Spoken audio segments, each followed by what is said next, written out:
È vero che la speranza è l'ultima a morire, una verità assoluta in casa Acragas, dove Raffaele Di Napoli, malgrado tutto, è fiducioso di arrivare ai play-out.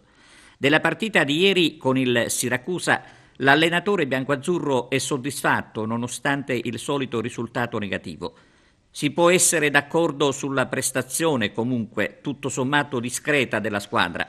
Con un po' di fortuna l'Acragas avrebbe potuto anche pareggiare se il tiro di Sanseverino, che ha dato l'illusione del gol, fosse finito davvero in rete. Invece bisogna parlare dell'ennesima sconfitta che ad Agrigento genera domande legittime. Ad esempio ci si chiede cosa non funzioni esattamente, visto che cambiano i giocatori e cambia la proprietà, ma la musica rimane la stessa. E il pensiero vola al Lecce, una squadra che sta facendo grandi cose con due ex acracantini, Saraniti e Di Piazza, che ad Agrigento qualcuno forse starà rimpiangendo.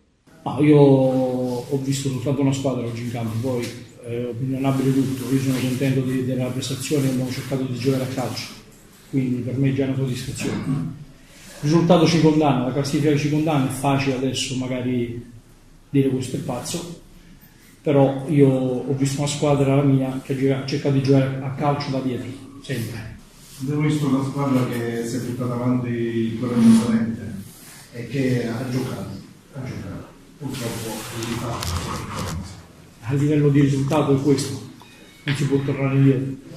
Io avevo chiesto ai ragazzi, soprattutto ai nuovi che sono venuti, coraggio, mi hanno dimostrato che hanno personalità, hanno voglia di giocare a calcio, di divertirsi, e per me questo è già una vittoria in 15 giorni. È normale che se guardo la classifica mi posso anche abbattere, perché l'ambiente si può abbattere facilmente, ma io dopo una prestazione del genere sono convinto che riusciremo ad arrivare ai play-out. Ci manca quella determinazione e quella cattiveria davanti. La Macco ha fatto bene un lavoro oscuro, è un 98 e dobbiamo dargli il tempo per poter crescere, ma in questo momento qua sono soddisfatto di tutti. Bisogna infondere ottimismo, perché solo attraverso l'ottimismo ci sarà la crescita. Sono convinto che questi ragazzi qua non molleranno un centimetro e cercheranno di portare a termine quello che ci siamo prefissati.